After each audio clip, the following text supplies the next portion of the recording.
Okay, folks. Yeah, so this week we're going to follow on. We started last week with empathy and compassion. And this week we're going to follow on, diving a little bit into that topic. And you'll notice the title of the session is compassion, so it's very much diving into a more specific form of a more specific way of relating with people. Let me get into it anyway. I'm losing my words there. Let me start. This is traditional for those of you who have been here and those of you who haven't. I looked at the list of attendees earlier on, and in a couple of minutes while you were waiting to start up, several of you were in there clearing your email and so on and so forth. The beauty of this technology is it tells me when you're not on your screen. Now, I have no interest in that big brother stuff. I know the temptation when you come onto a session like this to put it in the background and let it just jack away and then go and clear your email or check your bank account balance or whatever it is that you do, and to have half a dozen different tabs going on. Well, as we explained on week one, your brain can only single task. And I would just encourage you again to think, why did I come to this program, and why am I still coming to this program 5 weeks later? And I encourage you, give yourself a break. Switch off your phone, close your window, or close your door, I should say. Switch off your phone. Switch off anything that goes bing and bong and splong and that might interrupt you. And just give yourself a gift of an hour. Invest in you and your well-being and your peace of mind over the next hour, because we're really starting to get into stuff, as you'll see from some of the science I share with you today, or some of the research I share with you today, that we are getting into stuff that really is about well-being, personal well-being, and dealing with worry and stress and all that sort of stuff. So if you got lots of tabs going on, please, if it's convenient for you to do so, switch them off and give yourself a break. Normally, we start with a brief breath-based meditation. Last week, I wanted to share this 3-breath meditation with you. And I believe I recorded it after the session as a bonus session. But I want to walk you through it because this is one of, I think, the most powerful in the moment, sort of 60-second practices that I, as a teacher of the Search Inside Yourself Institute, have taught on that program. And it's so simple that sometimes people won't give it the credit that it deserves. So here's what the practice is. I'm going to tell you. It's for those situations where the wheels have come off your life, where things are going nuts. My mom always said, bad things happen in 3. When the 4th one has happened and you're thinking, oh God, take me now. This is a great session just for centering and figuring out where you should be. So before we do it, let me tell you what it is. It's 3 breaths. So even if you're doing them mega slow, it's less than a minute. So on the first breath, it's just following the breath in and out. On the second breath, it's softening and relaxing the body. So it's just letting go of any tension around the jaw, the shoulders, and so on and so forth. And on the third one, asking yourself, what's important now? There are always lots and lots and lots of things we could be doing, but there's always one that will get you going. My dad always says that you can sit in the car on the path outside all day long, turning the wheel, but until you start the engine and get it into motion, all the pulling that you do on the steering wheel is not going to turn that car around. You have to get into motion. So that what's important now says just, where do I start now? And then maybe an instant later, and now, and what's important now. So let's do that right now. So let's just all together bring our attention just to one single mindful breath.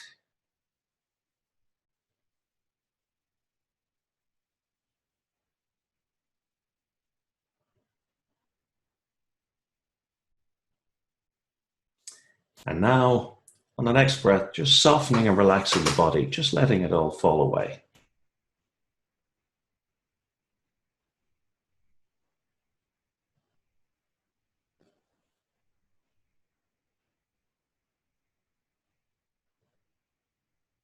And on the third breath, just asking yourself, what's important now?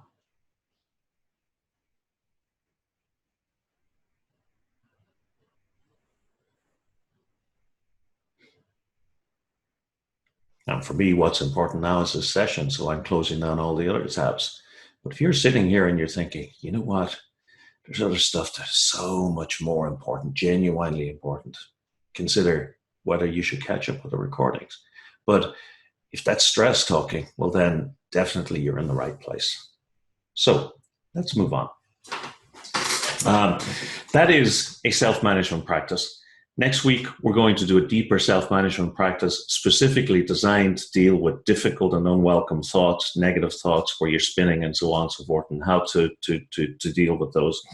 But if you look at your reports that look at how you show up from the point of view of other people out there and how they see you managing yourself and manage your emotions, probably the key one in your report is how effectively do you manage your emotions in difficult situations? That really is coming out of all those items, coming absolutely down to a focus point, to a core skill, which is your ability when you're under pressure to be able to deal with challenging, difficult emotions. And that simple practice is a wonderful way of just cutting through the noise. We're going to look at a deeper practice for that next week.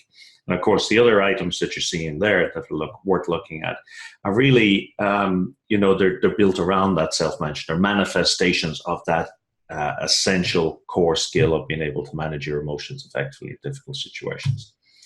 So let me ask you, and I'm going to do as I always do. Let me get my list of attendees up in front of me.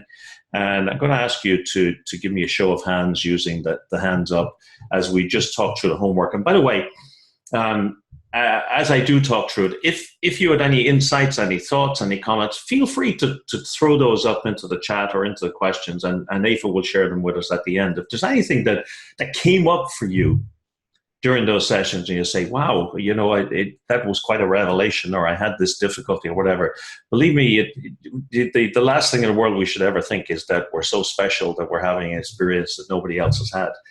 And it's a wonderful thing, positive and negative, to suddenly realize, wow, it's not just me. Everybody else has this challenge. Everybody else has this joy. So if as we tick our way through these, going for a show of hands, if any comments, feel free to put them into the chat or the question box. So what I said last week was, I suggested before you left the session that you would set an intention that you were going to find a time slot that worked for you. You're going to look at your busy schedule and you're going to find some time slot where you could squeeze in 5 or 10 minutes, maybe. Just by a show of hands, how many people, if anybody, got around to having a look at that? Okay. Yeah, great. So there's a good number of people, okay? And it's going up and up and up. And let me ask Aoife to put those hands down for you. And I'll ask you one more just dimension on that. And how many people feel they were successful in identifying a slot that they're going to be able to make their practice slot, reliably? Super. That, you know what, just looking at the numbers going up, that's great. And that's really important, because if you tell yourself, I'll do it when I get an opportunity each day, it's just never going to happen. It needs to become as routine a part of your day as brushing your teeth or combing your hair or any of the other routines you make in the morning. So congratulations to you all. That's not a small thing. The other thing I said was, have a read of the descriptions of practice and look at where they meet, which ones meet you where you are right now, because here's something that I think here's something I struggled with when I came to this material years ago. There are so many practices that I wondered, where the hell do I start and which one's the right one? And different people spoke about, I get great comfort from this one and this one is wonderful for me. The reality is, again, in my experience, that some of the practices will be very, very important for you at one point in time and less important at another. And the critical thing is be continually looking at, what am I dealing with? And what are these practices for? And in the booklet, the download, I've tried to give you some idea of where they fit in. And to identify the ones at a particular point in time that you should be using, because it's a toolkit. You don't always need a hammer. Sometimes you need a spanner, sometimes you need a screwdriver. So selecting the right tool is important. So, and then I suggested that you continue to experiment. So I'd be really curious, and if you want to bang it into the chat, just to see if you continue to experiment, which practices, and I'd just be curious which one or two practices each of you are starting to resonate with you, are the right ones for you at the point where you are right now, if you want to share that. And it's not going to be shared with anybody else. I'm just really curious. And then the fourth one was I suggested that you mix the dedicated and the real-time practices, aiming for at least one of each of them, at least daily.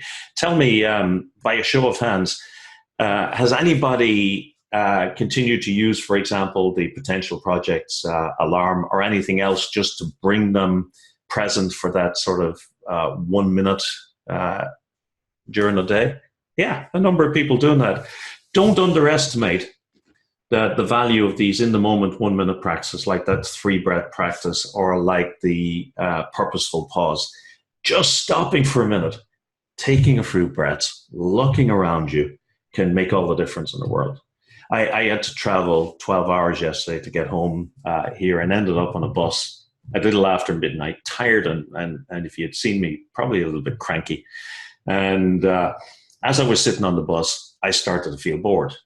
And noticing I felt bored, I thought, hang on a second, you're a mindfulness guy. You're not supposed to feel bored, because there's always something going on to be paying attention to. And just taking that insight and just taking that moment just to look around and suddenly notice all of the noises of the people around you, the noises from the road, the lights from the outside, all the different nationalities that we have in Ireland now. Just that in the moment practice is as good as getting to sit down for 10 or 15 minutes on a cushion in the morning. And tell me, by a show of hands, and Aoife, you could put down those hands now, how many people liked the John Kabat-Zinn video? Did you get to watch that Bowles video? If you didn't, make a point of it. Yeah, so I see about just a handful of people have seen it. If you haven't seen the John Kabat-Zinn video, do yourself a favor and have a look at it. It's a really wonderful description of open awareness practice. So moving right along. You've already seen this. And essentially, for those people who are joining for the first time, we're aiming towards increased performance and improved leadership if we lead people, whether we lead them formally or we lead them informally. And to achieve that increased performance and leadership, while at the same time emphasizing and protecting our basic well-being. And the tools we're using are mindfulness and neuroscience to develop a set of emotional intelligence skills, the ability to work with our emotions and the emotions of others to get the best results in challenging situations. And we're going to work through all of these topics. All of you have had the opportunity to go through a Genos report to see, how do people see me show up?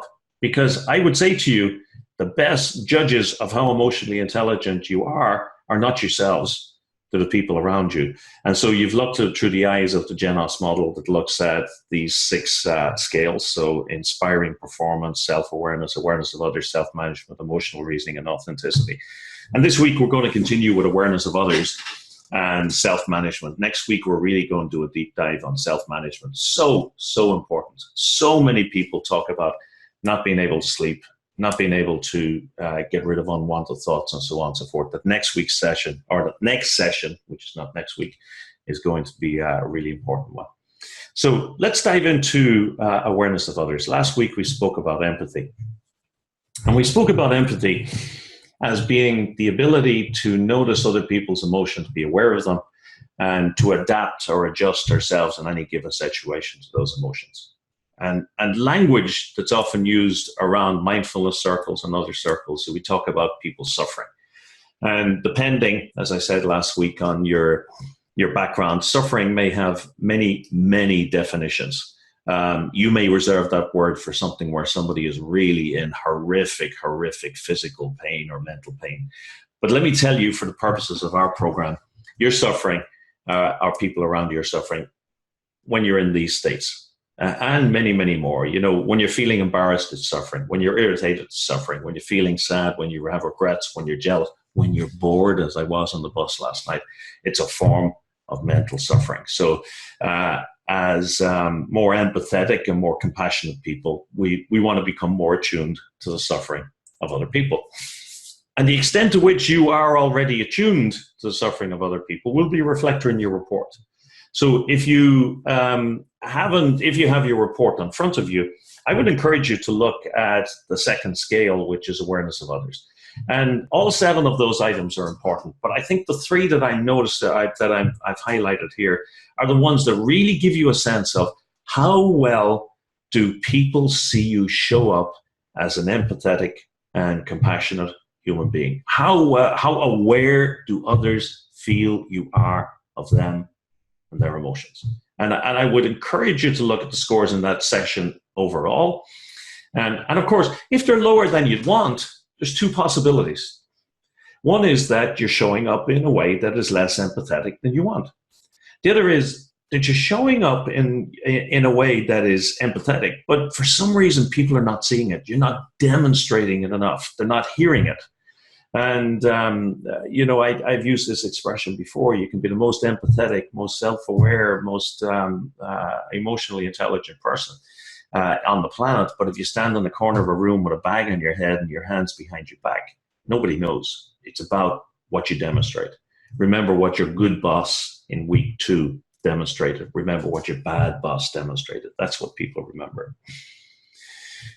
When we start talking about empathy, the people who have hair the color of mine are 2 very pragmatic, I guess they would describe themselves people. Sometimes they say, oh, God, we're getting into that kind of cuddly, wuddly, huggy, new agey place where you're going to tell me to love my fellow man, and we might even be spilling over to the religion and all that sort of thing.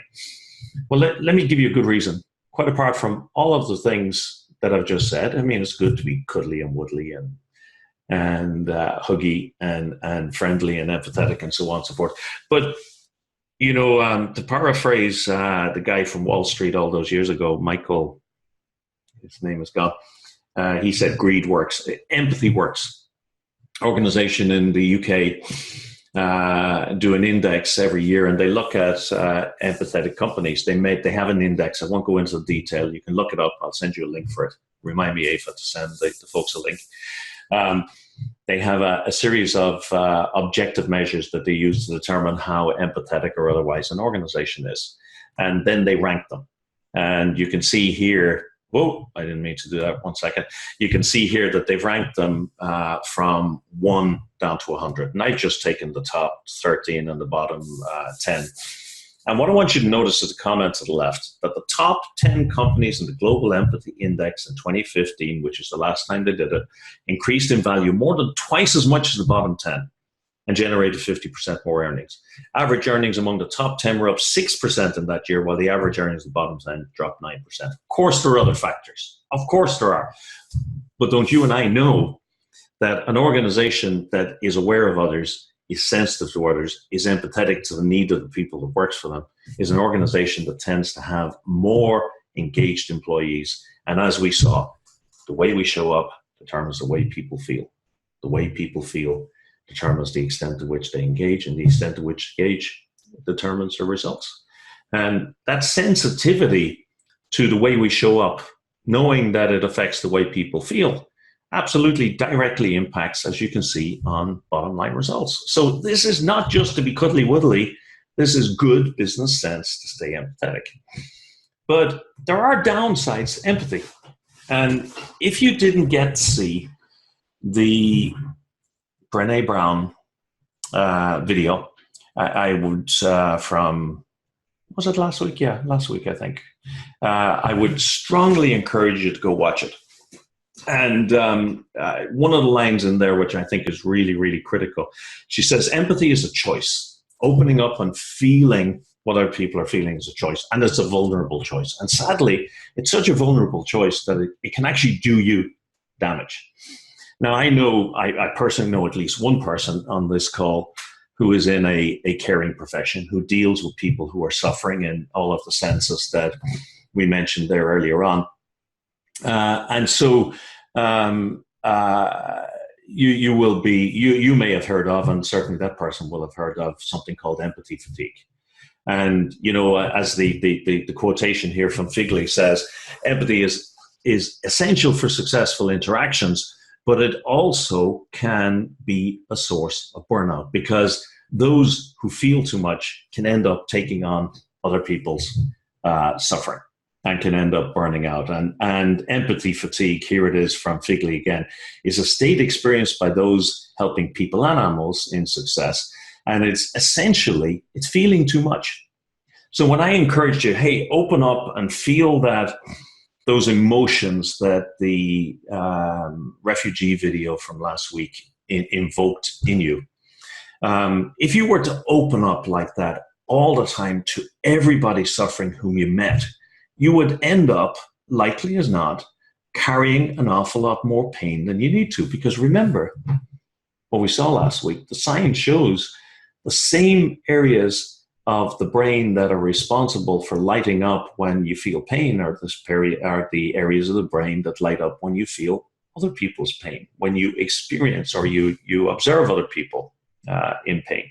So there's a lot of research. One of the most interesting people in this area, she's worth looking up if this is an area of interest. She's a lady called Tanja Singer. She's in the Max Planck Institute in Germany, and she's done all of the really heavy lifting research on this with a lady called Olga Klinecki. And she said ultimately that there are two ways that you can respond in a manner that has the impact, the effect, and the positive outcome that empathy engenders. One of them is the empathetic response, opening yourself up and feeling other people's pain. And the problem with that is that ultimately we eventually become burnt out, particularly if we cannot differentiate between our pain and other people's pain. So highly empathic people often find themselves in the caring professions, social workers, nurses, doctors, frontline aid workers, UN workers, etc. And they find themselves in that situation because they're so highly empathetic. And yet, in a lot of ways, that quality of humanity that put them there is the quality that will assure that they're going to suffer dramatically badly and end up in what Singer calls here empathetic distress. But here's the good news. There is an alternative response that can be cultivated that doesn't have that turn upon yourself effect, turning those negative emotions into a source of stress for you. And that is compassion. So what we focus upon in this program, and I'm trying to think, who was it asked me the question last week? It'll come back to me. But what we focus upon in this program is tapping into developing a compassionate approach. And with an empathetic approach, you're specifically opening up, taking on other people's pain. And what happens is you start to burn out, as I say, and people then tend to, when they start to burn out, put up barriers and withdraw into themselves. With compassion, what you're going to see, and I'll show you some of the research from it, or some of the comments on the research from it from Singer and Klinecki, is that with compassion, it has the same impact in the world, but inside the person who is exercising the compassion, it actually lights up the brain that is responsible for positive feelings, feelings of love, and a pro-social motivation, a motivation to do more good for people out in the world. So this is Tanja Singer. And what her research shows is that you can train yourself to be more compassionate. And in doing so, and here's the wonderful thing, think of a world where people are alert to other people's suffering and motivated to do something about it. And think of the impact that has on the world. It's got to be all good, right? And then you think, what's in it for me? Well, here's what's in it for you. People who are more compassionate are also much more resilient, much more able to deal with stress, have fewer damaging negative emotions, and are less likely to burn out. It's a genuine no downside deal. So how do you define the difference between empathy and compassion? Well, you see our friend here trapped underneath the stone. And I hope as I'm using this picture that this was a staged picture and that this guy is not genuinely trapped under the stone. But there's a story that tells the difference between compassion and empathy. And empathy is you're walking down the road and you see this guy under a stone. You go, oh, God, gee, I can feel that pain. I can pretty much feel the pain on my shoulders and my stomach. I can sense your inability to breathe, and I can imagine your suffering and the dreadful feeling of claustrophobia you must have and the dreadful sense of hopelessness. God is feeling pretty bad. Yeah, listen, I'm out of here. This is just too much for me. So there's empathy. Compassion is, well, man, that looks bad. What can I do? The critical thing is compassion really is like empathy with an aspiration to do something about it. From a practical point of view, compassion is really, and it's physically and physiologically it's not, but from a practical point of view in the world, you can think of compassion as being like empathy with the added inclination to want to help the person who's observed to be suffering. This is Tupten Jimpa. He's part of the Stanford Center for Compassion and Altruism Research. And he was also, for many years, the personal translator for the Dalai Lama, would you believe? And he defines it perfectly. He says, compassion is a mental state where there's a concern for the suffering of others. So it sounds like empathy already. But there's an aspiration to see that suffering relieved. And what Matthew Ricard, who is, you can look him up if you like, he's reputed to be the happiest man in the world. Speaking about the research in this area, he said that the network in the brain that was linked to negative emotions and to the stress was not activated during compassion meditation, while certain cerebral areas traditionally associated with positive motivation, feeling of affiliation, maternal love, and so on, for example, were. So where empathy would light up basically as pain inside you and light up those pain circuits, compassion actually lights up those parts of the brain that makes you feel content, makes you feel strong, makes you feel positive, and gives you a pro-social motivation, a want, a desire to help other people. So it sounds like it's kind of a no downside deal. We definitely want to live in a world where everybody is more compassionate, where we are all mindful, aware of others, watching out to see for their suffering, and trying to figure out how can we help them with that. And the suffering doesn't have to be suffering that size. It can be just somebody is upset by an interaction with a colleague, is sad about the way things are going in their life, has some kind of, it can be as small or as large as you want. So how do we develop compassion? Because compassion, it's not something that is as strong an impulse in most of us as we'd like it to be. So what Singer did was she took some of the traditional mindfulness practices and did a lot of lab research, and she identified those practices which were most effective in developing in the brain an automated or an automatic impulse towards compassion. And that's the practice we're going to do this morning. And it's a little bit longer than the usual practices.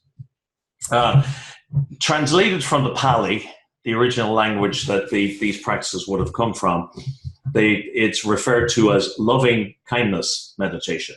And I don't know what your reaction to that was when you heard that expression, loving kindness meditation. But my reaction the first time, probably 10 or a dozen years ago, was, oh God, here we go, cuddly stuff again. But no, if you want to think of it this way, one of the English writers in this area talks about it as a befriending meditation. So let's, instead of talking about it, let's get right into it. So I encourage you, as I always do, just sit upright in your chair. Sit as if there's a cable coming out of your head that's raising your head up gently, pulling your shoulders a little bit back, but not getting you stiff. You still want to maintain that softness of the body. You're looking for a posture that suggests your intention to remain alert, not to sleep. And just put your hands wherever they're comfortable. I like to put them on the thighs in front of me, just symmetrical. And if you're in an office and you can't close your eyes, don't worry. Just let them fall down a meter and a meter and a half in front of you with a soft focus. If you can close your eyes, do close your eyes for this one, and let's go with this. So place your feet flat on the ground. And just allow your attention, as they always do, or as always do, just to drop down to your feet, noticing the sensations of your feet on the floor. Not visualizing the feet, not thinking about the feet, just noticing any sensations that might be coming from your feet that tell you your feet are on the floor. Maybe hot or cold, might be tingling, or there might be no sensation, whatever. Just sit with that for a few seconds.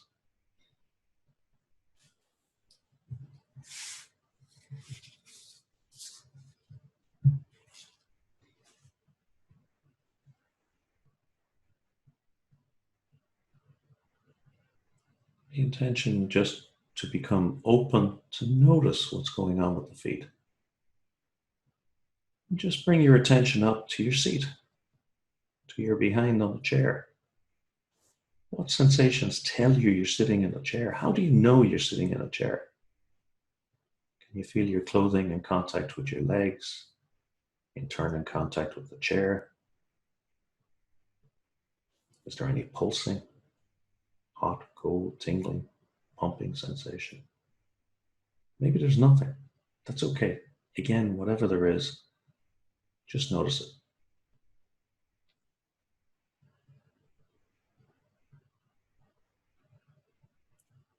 And as you do, not necessarily bringing your attention to the breath in a mindful sense, just begin to elongate the out breath. Just making the out breath as much longer than the in breath as is comfortable for you. Do that for a few breaths, just breathing more slowly. And just letting the out breath out as much as twice as slowly as the in breath. And just settling down your central nervous system or your parasympathetic nervous system.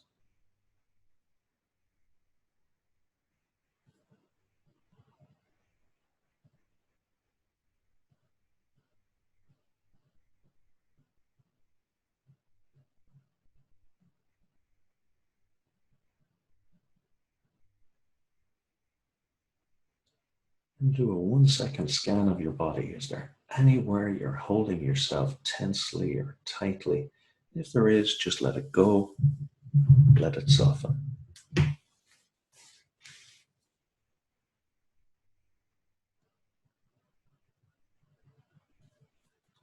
Now bring your attention to the breath.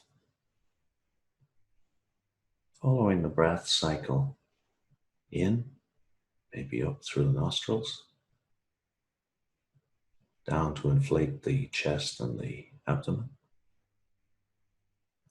With a brief pause and then back out again. Just following that cycle.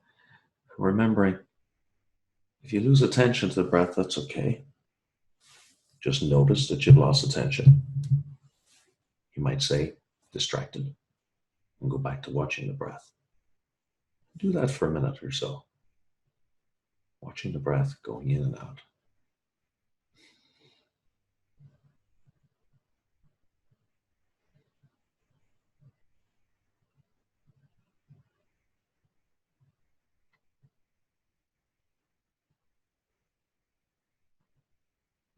And if thoughts or sensations or sounds arise and steal your attention, just return the attention back to the breath.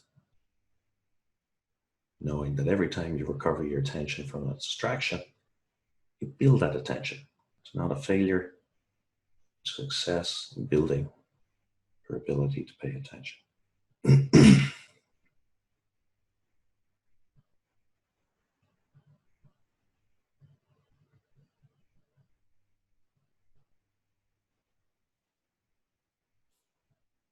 As you continue to breathe in and out, let's connect with an intention for doing this practice. And the general intention of this practice is to cultivate an open and compassionate attitude to all people you encounter, even those with whom you have difficulties. Set the intention, return your attention back to the breath. Just settle gently onto the breath, not trying too hard, allowing the breath to do what it wants to do. And I'll go quiet for 20 or 30 seconds.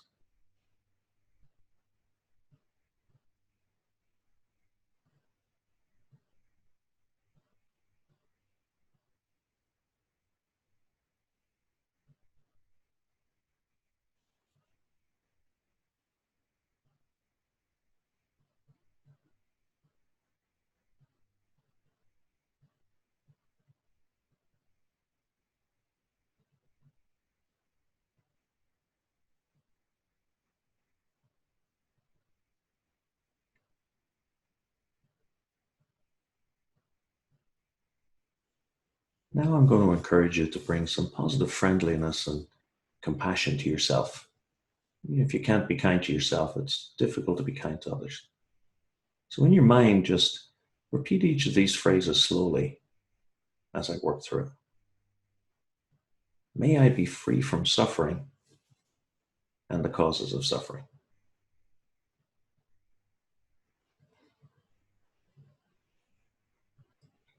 May I be as happy and healthy as is possible for me to be.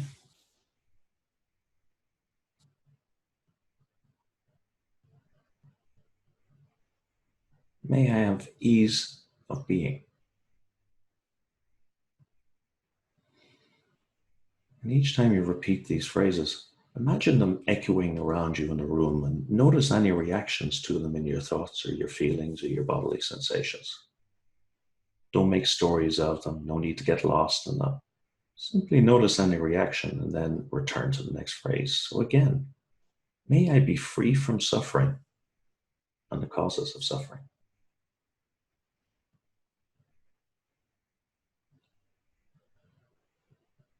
May I be as happy and healthy as is possible for me to be.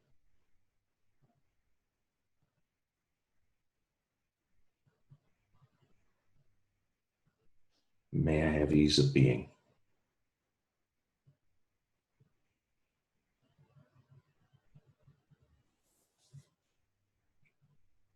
We often feel guilty about focusing upon ourselves like this. Let that guilt go. Caring for yourself is the beginning of caring for others. If you find it difficult to bring these wishes to yourself, then bring to mind anyone whom you know who has or does love you absolutely unconditionally. Feel what that would be like to them and see if you can bring that kindness and love to yourself. So thinking of that person, may he or she be free from suffering and the causes of suffering.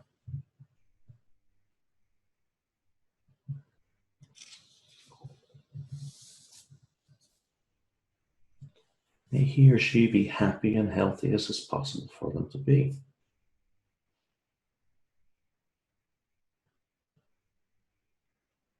May they have ease of being.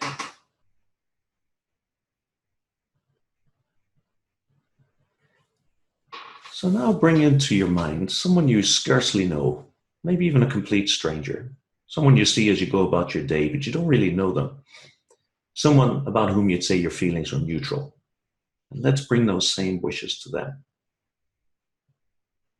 May they be free from suffering and the causes of suffering. May they be happy and healthy as is possible for them to be.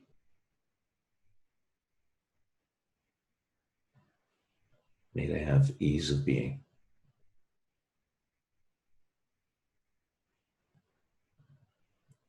And each time as you hear those echo in your head, notice if you experience any reactions in your thoughts or your feelings or bodily sensations. Don't get lost with them, just note them. Now bring a loved one to mind. We're going to bring the same kindness and love to them. May they be free from suffering and the causes of suffering. May they be happy and healthy as is possible for them to be. And may they have ease of being.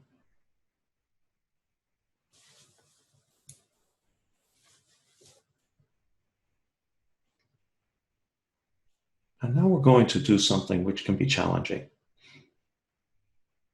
Bring your attention to someone in your life whom you find difficult. It doesn't have to be the most difficult relationship in your life, just one where it's less than natural for you to think of them in kind or empathetic terms.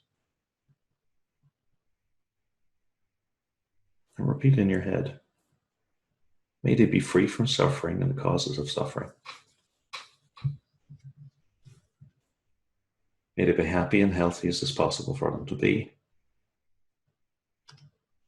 May they have ease of being. And I know as this echoes in your head, it may feel unnatural or even insincere. Just notice the reaction and then let it go. There's no need to get lost in thought on it. And don't be concerned that you cannot currently genuinely settle this kindness upon that person. The practice is in trying to bring a positive attitude even to those sources of difficulty in your life. So simply notice any thoughts, feelings, or bodily sensations that arise when you bring loving kindness to this person. So once again, may they be free from suffering and the causes of suffering. May they be happy and healthy as is possible for them to be. And may they have ease of being.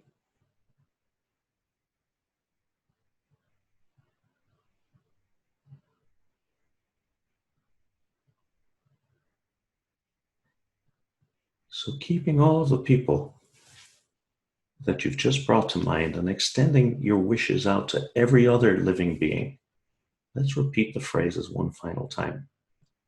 Wishing everybody in the world what you'd wish for yourself. May everyone in the world be free from suffering and the causes of suffering.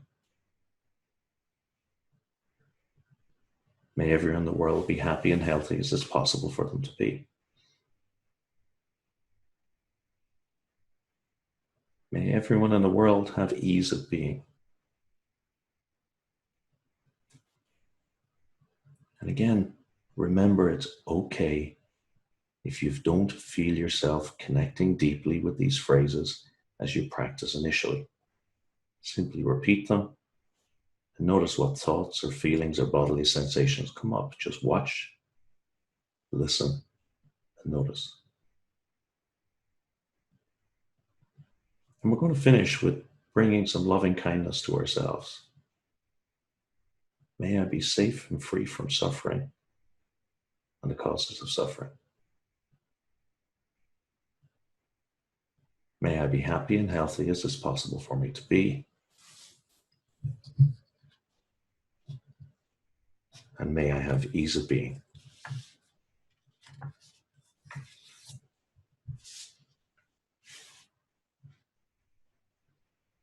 So now let's gently bring our attention back to the breath, which has been going in and out the whole time. Again, trying to bring the attention back to the breath in an almost effortless way. Just noticing what the breath is doing as it goes in and out, not changing it, not working it, just being with it, paying attention to it for these last 10 or 20 seconds of this practice when I go silent.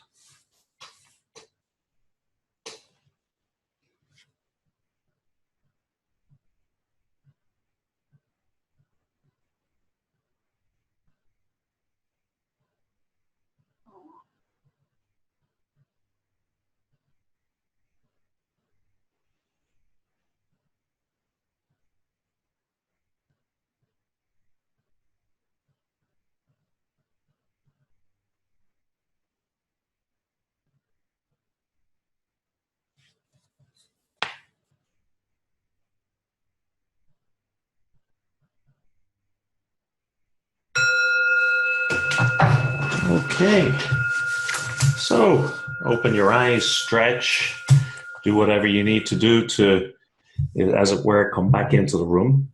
And if we had more time, I would really love to get your reaction to that, particularly if it's the first time you've done it. And obviously, if it's not the first time you've done it, I'd be interested to get your reaction anyway. So as I move on to keep us on time, if you have any comments that you care to share, please pop them into the chat box or into the question box. And if you have any questions about I know some of the aspects of this particular practice, which is really powerful, could be challenging. But let me give you some reasons why it's really worthwhile. I want in the last 10 minutes to give you some background to this practice. First thing I want to tell you is that this works on the same part of the brain, the insula, that we spoke about, I think, in week 1. And you remember in week 1, I spoke about the weightlifting and developing the tissue in the brain for self-awareness. Well, here's a great thing. That part of your brain, which is responsible for self-awareness, it's also awareness or responsible for awareness of others. So all of the practices you've been doing so far with your breath meditation and so on and so forth have been developing your self-awareness, but they've been developing the insula, which is a large actor in helping you become more aware of others. So this practice helps you become more aware of others, develops the insula, which helps you become more self-aware, and so on and so forth. So there is an extent, of course, a cognitive awareness, where as we become more aware, cognitively aware of ourselves, we become more cognitively aware of other people. But this is at a much deeper level. This is at a visceral level, if you like, that as we develop our core ability in our brains, we configure our brains to become more self-aware. We're configuring them to become more empathetic and more compassionate too. This is a study by Jasiri about 4 or 5 years ago. And they practiced this meditation practice for 9 weeks. And what they found was, interestingly, that from the individual's point of view, their mindfulness, their presence, their attention, so on and so forth, went up, as did their happiness fairly dramatically. And all of the reading on this, all of the research, and all of the, what's the word I'm looking for, the personal evidence that one gathers from practitioners suggests that bringing loving kindness to oneself, and even to people we have difficulties with, increases our own happiness. It's developing that compassion muscle. And just the fact that you're practicing, even if it doesn't feel like you're being genuine, you're programming your brain for a more compassionate outlook. It doesn't mean you're going to love people that hate you. It doesn't mean you're going to love people who are a force for evil in the world. It means that you're going to approach things with a more compassionate, what can I do approach to things. And that's what we're about here. Interestingly, for those of you who are beset by worry or difficult emotions, and I think, frankly, that's me, that's you, that's probably everybody at some stage, we're all beset at times by worry and difficult emotions. This is one of the most effective practices for dealing with that. And yet, it doesn't appear to be working directly upon it. In actual fact, I think it's the self-compassion element that helps that. But here's the key thing. This practice is a wonderful one for increasing your general personal mindfulness and happiness, but 2 for dealing with worry and difficult emotions. And what I can tell you after a while with this is that as you begin to bring this out into the world and you start to bring this attitude of may the people around me be safe and free from suffering, the cause of suffering, everything changes. But that's another day's work. Here's what the stack looks like. Again, exactly the same Lego bricks that we used in the first several weeks, the sort of 6 breaths, seat and feet, set an intention to breath. And then we put the loving kindness stuff on there. And I'm going to put that up for you, the recording of that up for you during the week so that you'll have that to practice with. Let me tell you some of the benefits of this, because this is quite an extraordinary practice in the breadth of the benefits. And I'd love to dive into it, but instead I'm going to give you an article, 18 scientifically proven benefits of this particular type of practice. 1, it increases positive emotions in yourself. Okay. 2, it quietens your inner critic.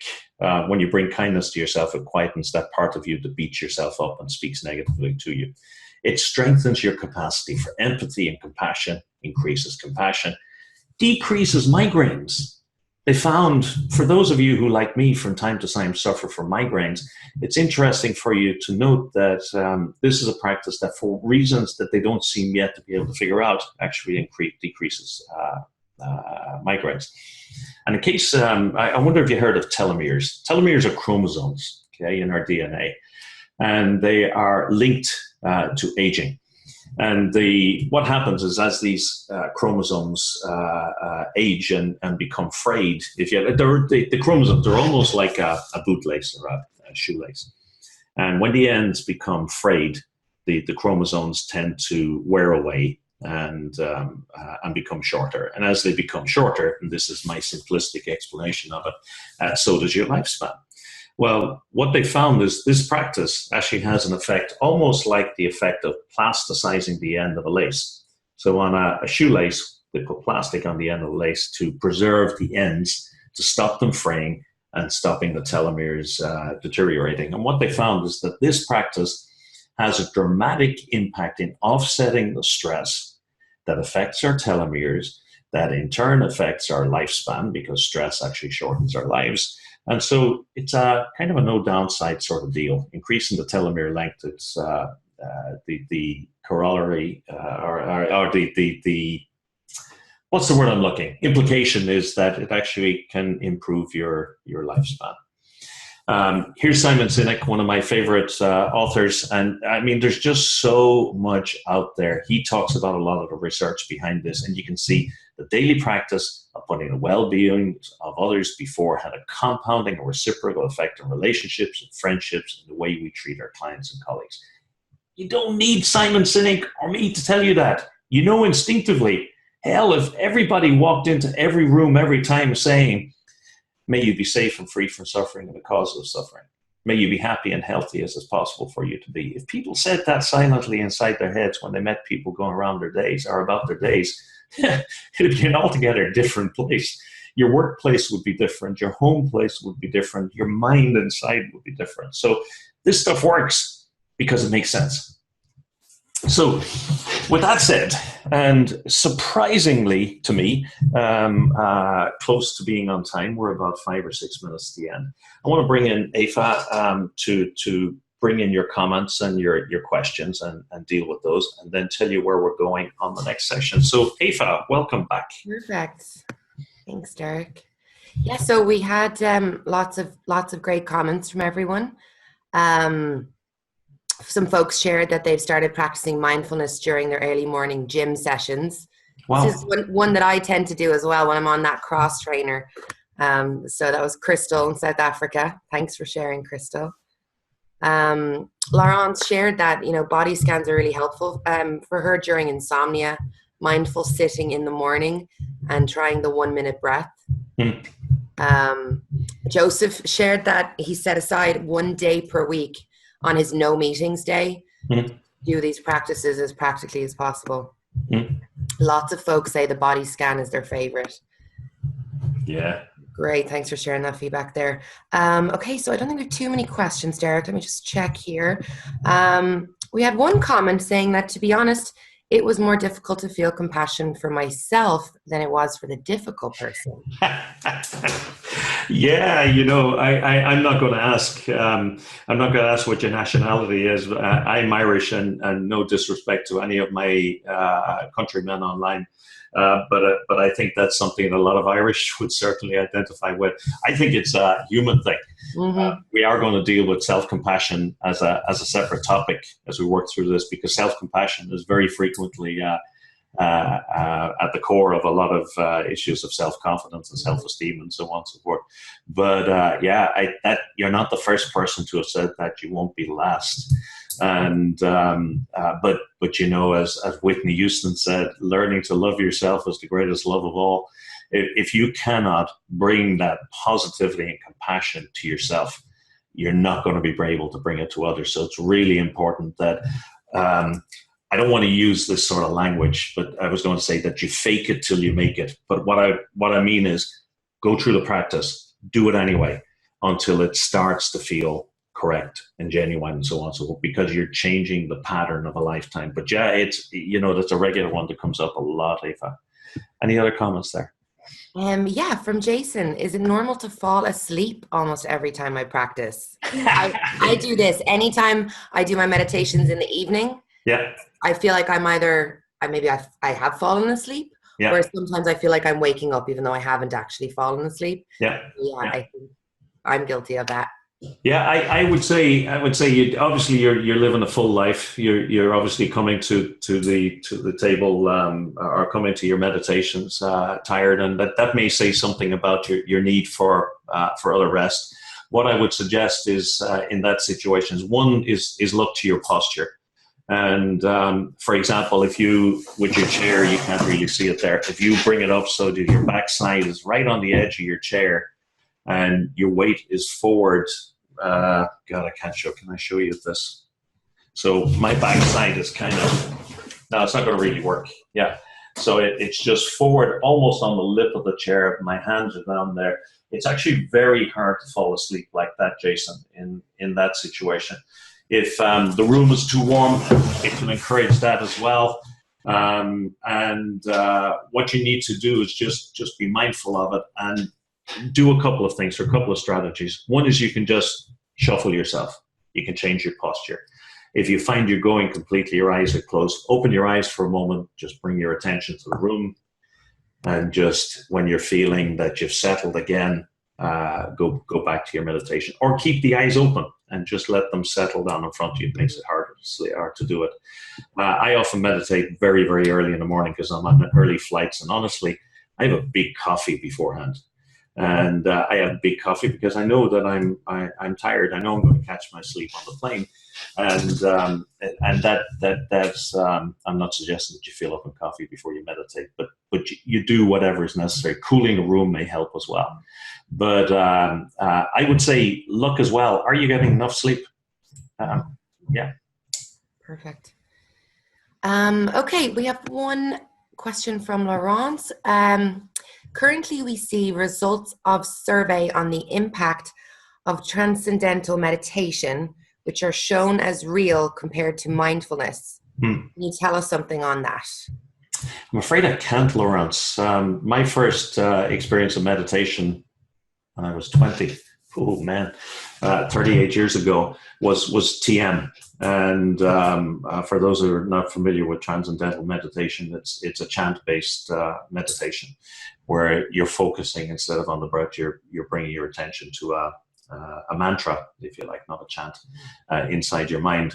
And I've seen research comes and goes, and people, they talk about this one is better or that one is better. My thoughts are, if you find something that works for you and it's working for you, okay, keep an open mind for the science for sure.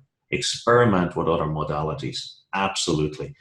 But I just would be careful to avoid jumping to the next new thing, because sometimes these studies, and I don't say this often enough in these presentations, these studies are not perfect. And they look at a particular set of candidates at a particular point in time, and they are affected in some ways by the objective that they had at the outset, the design of the study.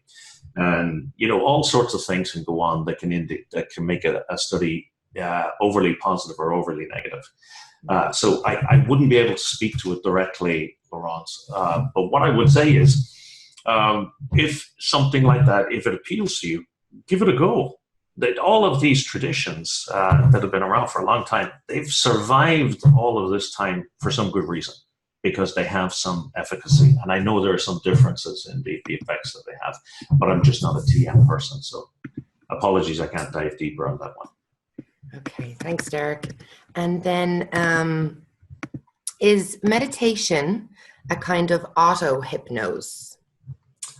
Kind of self-hypnosis? No, man.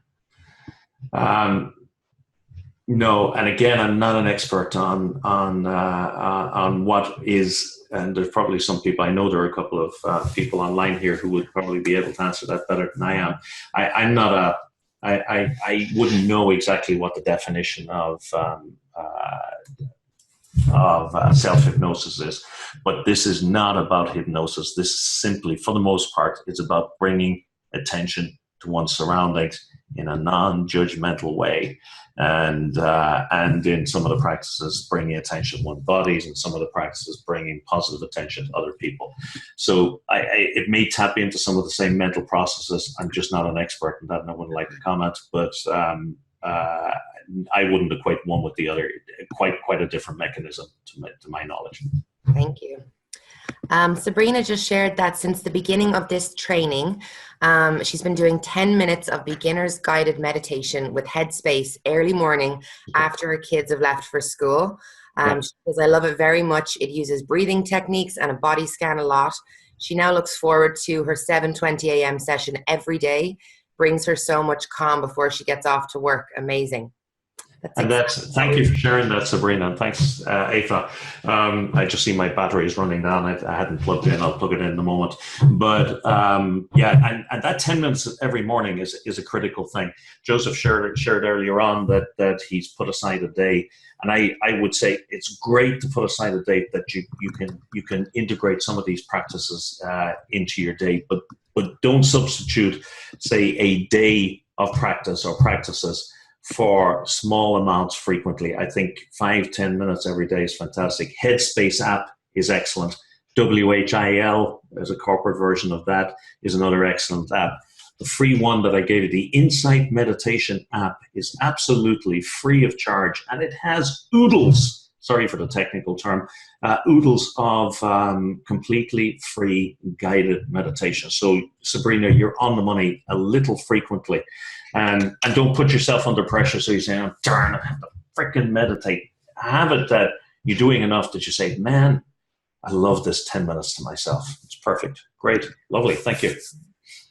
So, folks, if you have any more questions, please chat them in now. And because we're running a few minutes over, we've lots of thank yous coming in. Otherwise, though, please do, as Deiric has on the screen here, our LinkedIn group. We're almost at 400 members or something. My power. Sure. So you can feel free to chat your questions to the group. Feedback with us, share your own experiences.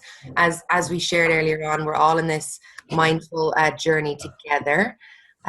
Thank you for your thank you comments coming in. And let me see if we have lots of just thank yous. I think we're good for questions now, Deiric. Anything else? Great, thank you. Apologies for that. Not exactly the smooth, well-oiled machine it normally is, but it was telling me it was just about to go. Okay, let me get you out of Dodge. Again, if you haven't joined the group, please join the group. We're going to post a message or we're going to post some videos for you. We're going to post some resources for you. You're going to have all of the practices to date and so on and so forth. You know about that. Homework for next week. Think about this. What are your biggest challenges at present? Because I said to you, different strokes, different folks, different practices, different requirements. Is it working with difficult colleagues? Is it focus and attention? Is it spinning on unwelcome thoughts? Is it being triggered too often into stress? Is it trying to relax in the evening? What is really, really your number one or two or three biggest challenges? Okay, and select the three practices from the reading of the booklet that feel right for working on your challenges. Just yours, not in general, just what are the ones that are right for me? And then our next session is happening 2 weeks away instead of 1 week away. So it's happening on the 20th of June. So what I'm going to ask you to do is set an intention when you're on this session to get in, let's say 6 out of 7 days in the next 2 weeks to get even a few minutes of practice in. And what I'm suggesting is take two or three practices that you select and cycle them each day. So if it's body scan, make it body scan one day and maybe breath meditation the next day and maybe loving kindness the next day, whatever it happens to be. But think about it now. Like I said last week, find a time that you can make it work, schedule it up and set the intention. If you set the intention, it's more likely to happen. And then finally, just because I think it's a lovely piece of work, I'm going to share a 4-minute video from a guy called Dr. David Eagleman, who talks about how empathy is selective and how we bring it only to people that we like and we feel are fair to us. Compassion is not. So great piece of video. Aoife will post that up for you. Next time, we're doing a deeper dive on self-management. We're specifically going to look at mindfulness techniques for dealing with difficult situations, stressful, difficult emotions and stressful situations and triggers, and for dealing with some of the everyday fears that can sometimes paralyze us. So, and we're going to dive into building your personal stack. By that, I mean, remember what I said on day one. We're going to give you all these little individual elemental practices, and encourage you to put them together. Here's what my stack looks like right now. It was different 3 months ago. I don't know when this will change, but when my circumstances change, I'll change it. So I start with the 6 breaths, seating feet, setting intention, 15 minutes on the body scan and attention to breath, 15 minutes on open awareness, 5 minutes on loving kindness, and then the visualizing today. So that's my stack. And what I want to do is help you to get used to building a stack for yourself and understanding why it's in there. For example, the open awareness is in there because my head was spinning at one stage on thoughts that I was just getting too wound up on. So building that in just gives me a tool that I need at a point in time. So our next session, note folks, it's in the diary if you've used the dates already, is June the 20th. We've done the Q&A, and that brings us to the end of this session. So Aoife, unless there are other questions or comments, we are pretty much good to go. Just lots of positive comments and thank yous from everyone. We really appreciate it. Thank you very much, folks. Listen, really, really do appreciate it. And again, please share any of your experiences on the group. Share any of your experiences with the homework last week. Share any suggestions you have for people that you find, for things that you find are working. And until June the 20th, I wish you all the very best. Have a good one. Take care. Bye-bye.